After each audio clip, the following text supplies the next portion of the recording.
In the last broadcast, we talked about 3 unique qualities to look for in partners that you would want to invest your time and energy in. We looked at these qualities in Luke chapter 19 and 2 Timothy 2:2, and we found that we are looking for people who have the attitude of a servant, people who are faithful, and people who can multiply.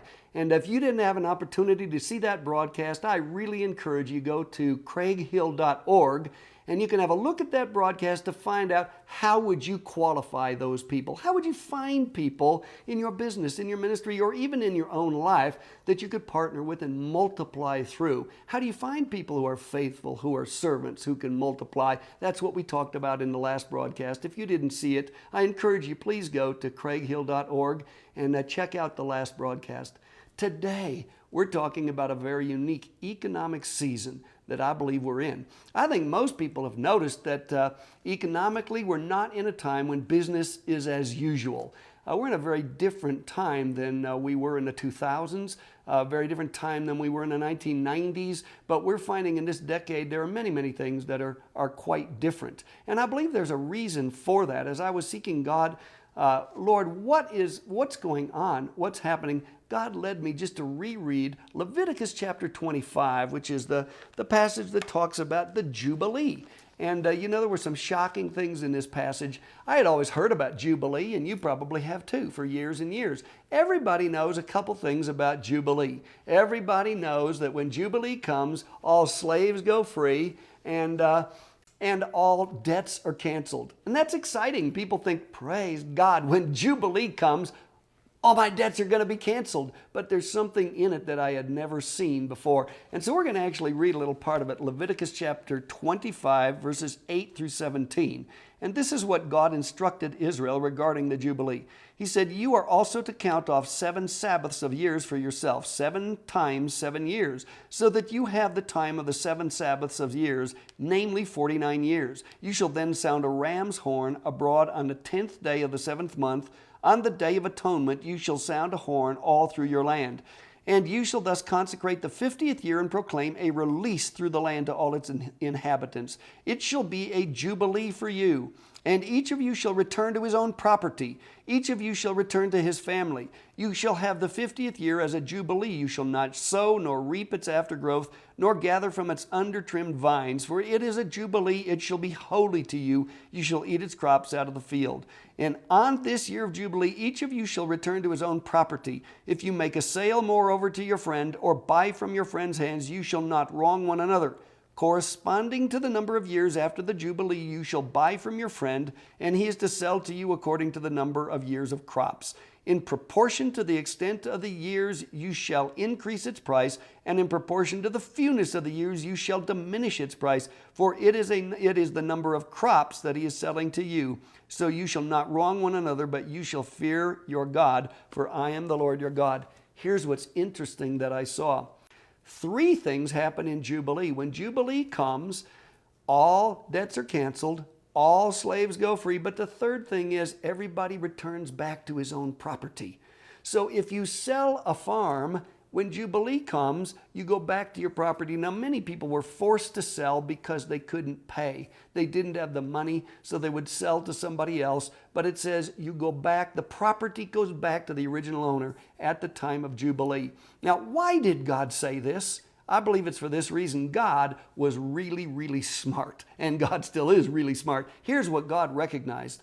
In any market economy, whenever you make credit available and people are allowed to borrow, there is a 100% chance that people will borrow more money than is possible to pay back. Do you think that could possibly be true? I mean, I believe that's true today. And not only that, because many, many lenders are greedy, oftentimes lenders will lend to people that have no business borrowing, people that are completely uncreditworthy. The consequence of that is, in any economy, if people are allowed to take on debt and to borrow over a period of decades, do you know that people will borrow more money than it's possible to pay back? How long does it take? Probably about, say, 50 years or so. I believe the reason that God commanded Israel to have a jubilee is because about every 50 years, an economy will take on an unsustainable amount of debt. It's not possible to pay it back. What is jubilee? Jubilee is a national debt purge. Jubilee is a reset button. When the trumpet is blown, what happens? It's like somebody punches the button, the economy is reset. What does that mean? Through the growth phase of an economy where money is lent, the economy is growing, inflation occurs. What happens is the economy gets bigger and bigger and bigger, inflation goes up and up and up and up and up, and debt increases more and more and more and more. God said at the time of Jubilee, we're going to punch a button, there's a reset, all the prices go back down to where they started, all the debts are canceled, all the slaves go free, and all the property goes back to the original owner. It's an economic reset. You know, it's interesting to note, unfortunately, Israel never practiced this. They were commanded by God to do it. They never actually did it. Now, here's what I discovered. In any economy, it's going to be the exact same thing will be true. What I mean by that is, in any economy where debt is available, it's 100% certainty. Human nature dictates people will borrow more money than it's possible to pay back. When that happens, inflation keeps going up, and what happens is you reach an unsustainable point where that economy has to roll back. And God said, make it fair for everybody.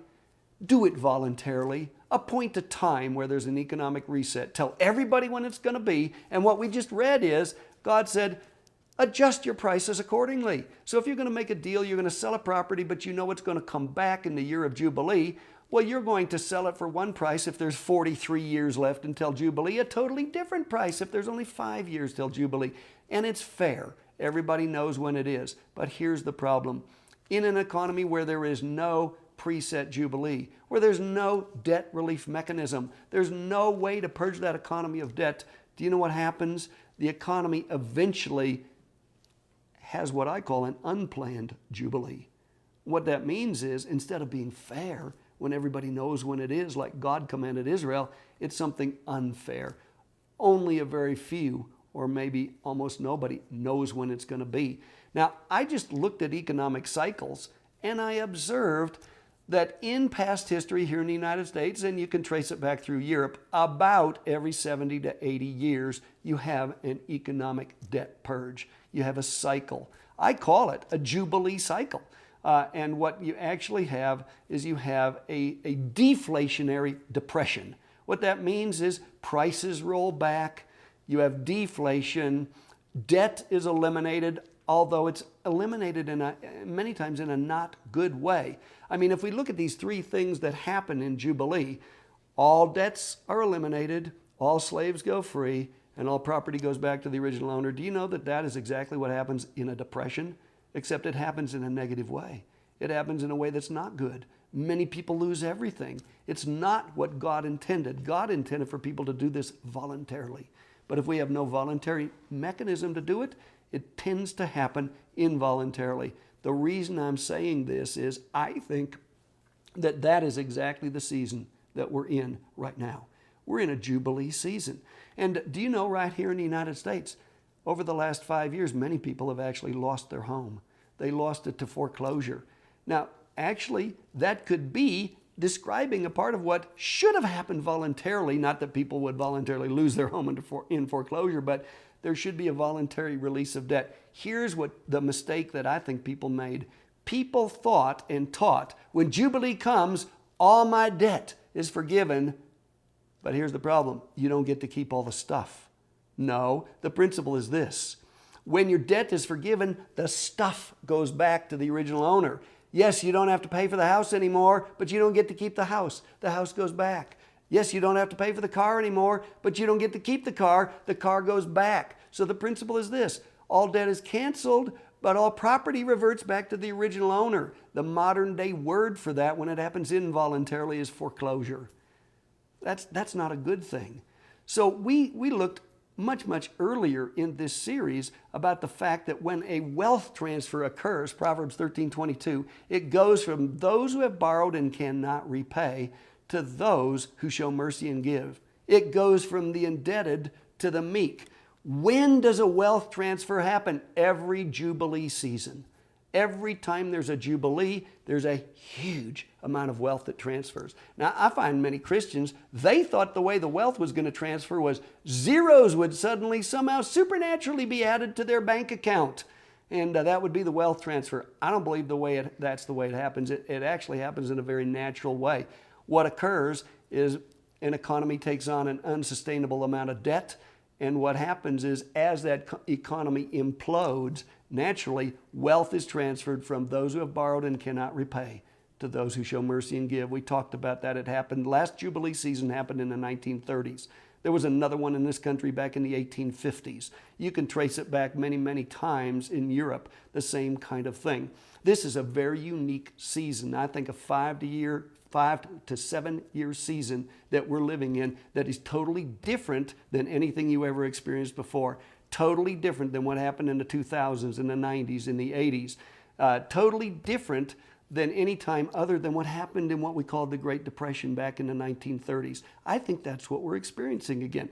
Now, I'm not saying God spoke that to me. I'm saying I just see the pattern. I read about Jubilee.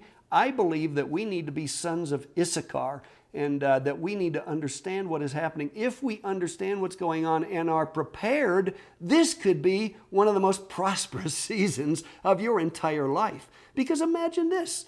We heard again back in the 1930s, people who understood what was happening and had prepared.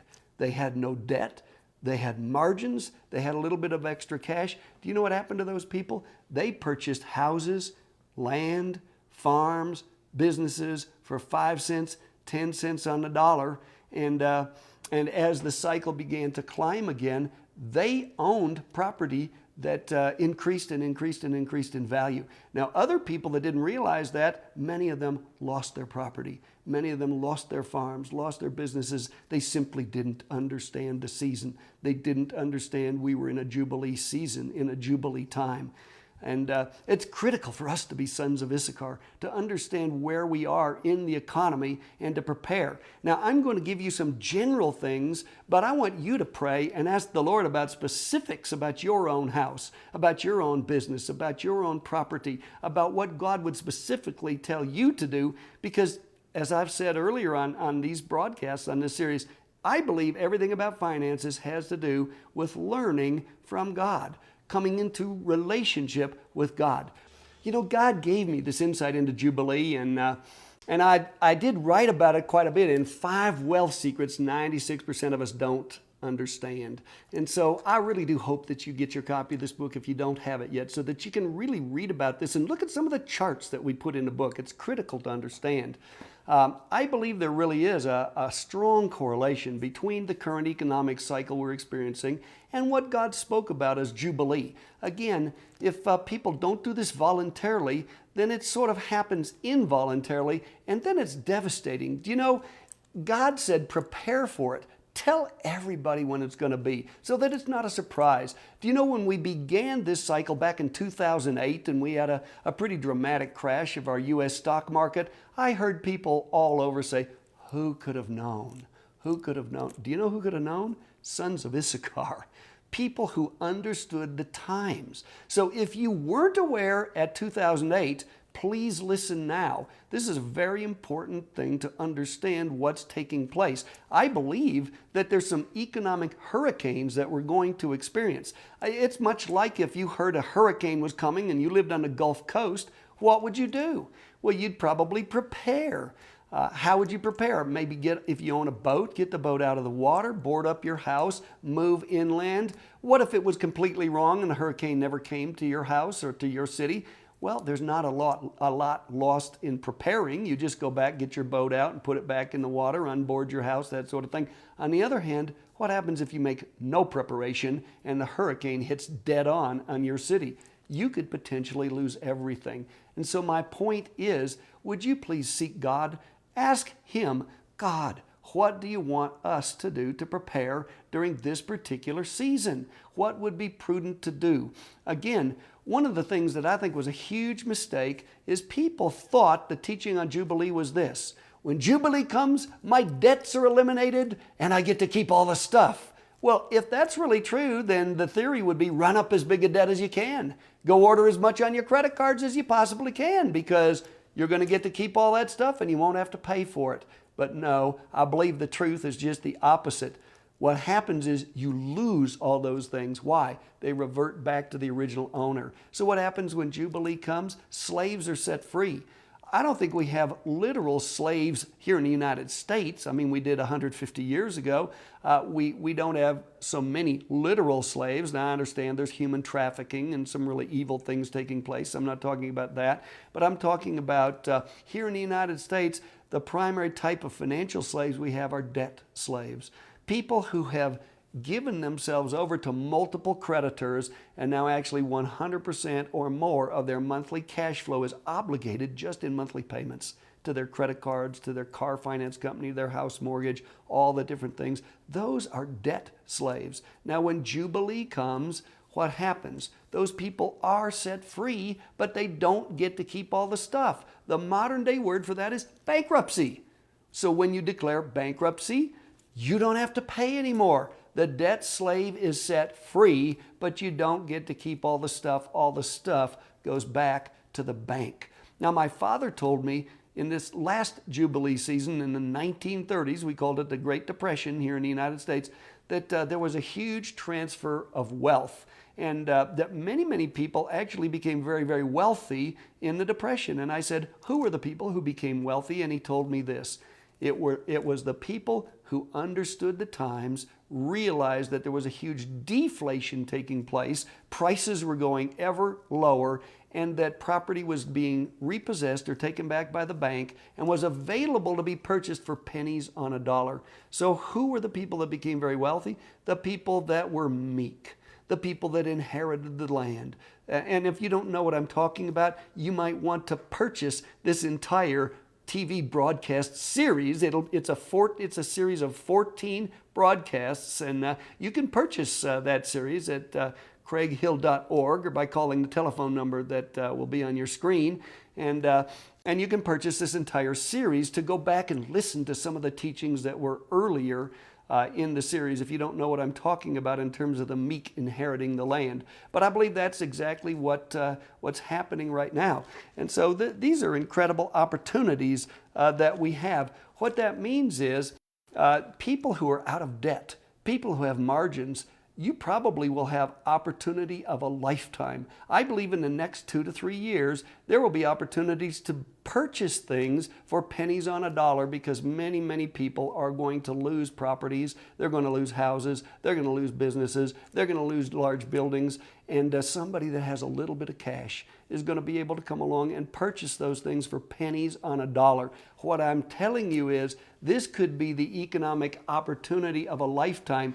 It has never been in your lifetime before unless you lived in the 1930s. It will never be in your lifetime again unless you're going to be here 70 or 80 years from now if the Lord doesn't return before then. This is a unique time in history, if you have eyes to see it, where God could be opening opportunities for you.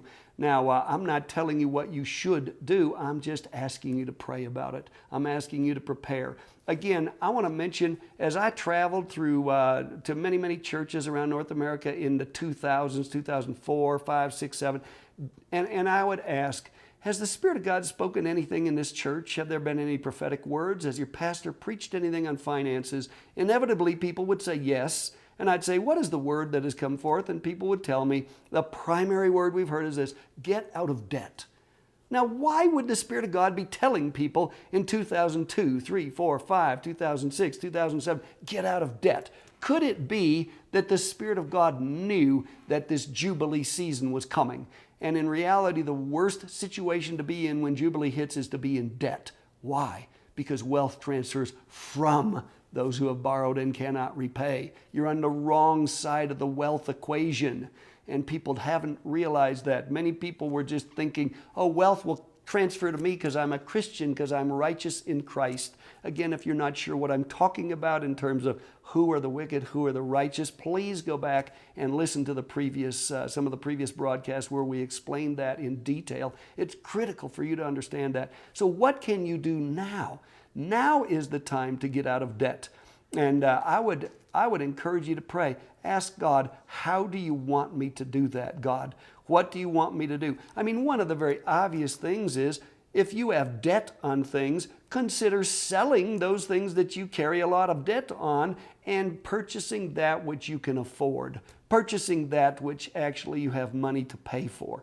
That would be a good start right there. Again, obviously, put your money in jars. Don't put all your money in one jar and take on enough debt that creates payments to spend 100% of what you have every single month. You can begin to change that immediately because there are opportunities of a lifetime that will be available to you in the next few years if you understand the times, if you prepare.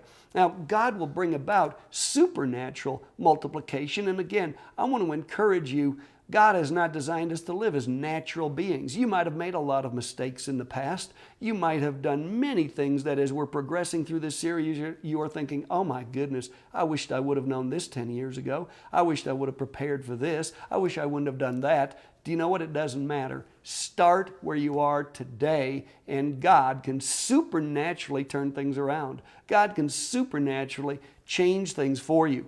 So it's critical for us to understand what's happening. Another thing that I noticed is this.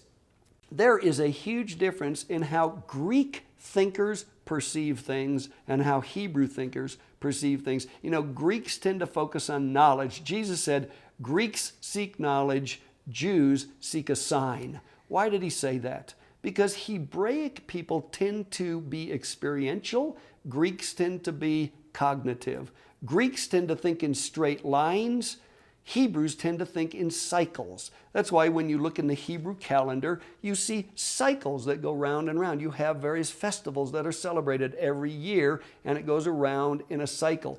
Greeks tend to think in straight lines. The reason I'm saying that is most of us in North America, in the English-speaking countries that would probably be hearing this, are Greek thinkers. We tend to be highly influenced by a Greco-Roman type of thinking, which is linear. What that means is, do you know that people think the economy is just going to continue on in a straight line exactly the same way it's been? I've had many people tell me, well, I went to my financial advisor and he told me the market always goes up. He told me I can show you 50 years of history of the market just going up and up and up and up and up. Do you know what? The 50 years he will show you doesn't include a Jubilee cycle. He'll probably show you 1950 to 2000. Well, 1950 to 2000 has no Jubilee cycle in it. That's just an inflation cycle where things go up. Ask him to show you 1900 to 1950. Do you know that's an entirely different story because it has a Jubilee cycle in the middle where there was a debt purge, where there was an economic reset. Do you know that the economy, the stock market here in the United States did not recover, did not reach its 1929 high until, I believe, 1953. Not sure of the exact date, but it was early 50s, 53 or 54. How long is that? That's almost 25 years till it reached the same level. So what we need to understand, if this really is that type of season again, where we can have that kind of decline, it's critical for us to understand that, critical for us to be prepared, critical for us to realize this is a time like never before to press in, to seek God, to hear from the Spirit of God, to say, God, what do you want me to do with my investments? What do you want me to do with my retirement account? What do you want me to do with things that I have debt on? God, how can I be preparing right now? And to seek the Lord, because I'm telling you, this is a unique time that's different than any time in past history unless you lived in the 1930s. Now, Hebraic people tend to understand cycles, that we're going to repeat at some point the same thing that we experienced in the 30s. Greek thinkers tend to think, oh no, the economy's just going to go right on the way it always has, in a straight line. And it's critical for us to understand what are those things, what is happening. I believe it really is a cycle, and it's important for us to understand cycles. Now, in the next broadcast, I want to share with you just a couple things that I have done myself to prepare for this cycle. A couple things that are critical to do to prepare to survive as the future unfolds, if there is a hurricane like I'm talking about, an economic hurricane. And maybe one other thing that you can do to take advantage of the situation, not take advantage of other people, because we need to prepare to help lots and lots of people, because we'll have the greatest opportunity to share the gospel with people that's ever been in our lives. But I want to share with you a couple of key things that you must do right now to prepare for the next season, and things that you could do to prosper in the next season beyond anything you've ever thought of before. So in our next broadcast, which is online only, it won't be on television, it's on www.craighill.org, I want to share those things God showed me to do to prepare for this next season.